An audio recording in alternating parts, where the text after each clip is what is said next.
jautājums jums ir interesanti. Jūs spēlējat katrs kaut kādu instrumentu. Kāds ir pārsvarā instrumenti? Visi? Klarnet.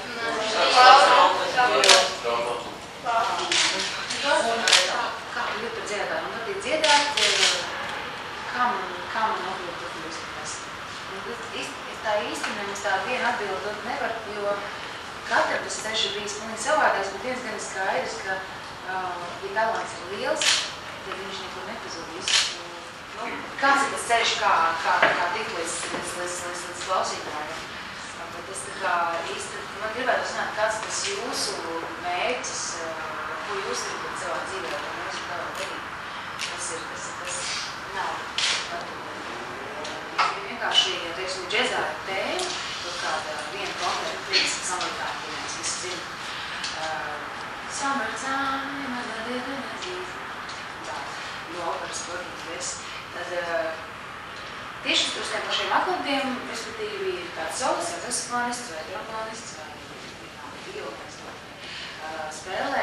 spēlē savu versiju par šo tēmu, un tā tad ir tā top uzreiz tādā brīdī, un tās sajūtas kāda ir, vienkārši improvizē. Un tas, protams, ir ļoti ilgs process, līdz tu būsti brīvība tāda, ka tiešām vari, jo tas īstenībā tas nav viegli, un tas ir ļoti delikāts tāds pavērsiens, jo tu nekad nevar zināt, bet tev būs īstais noskaņojums arī brīdī, vai tu varēsi kaut ko jaunu, spilgt izdomāt. Un galvenais, ka tas noteikti tā pašā sekundē.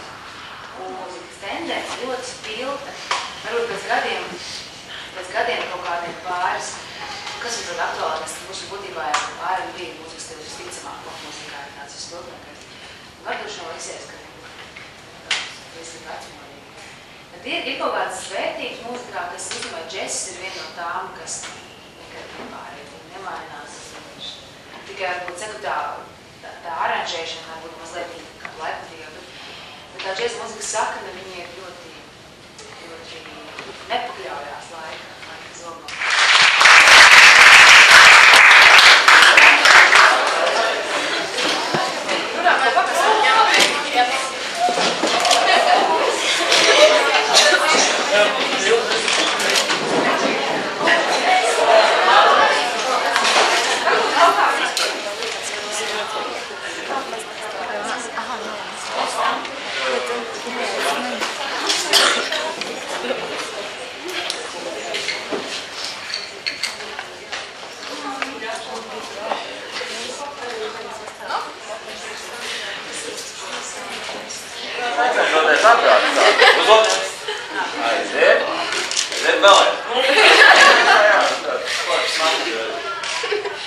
Vēl es, tur pašu pārsiet, jā,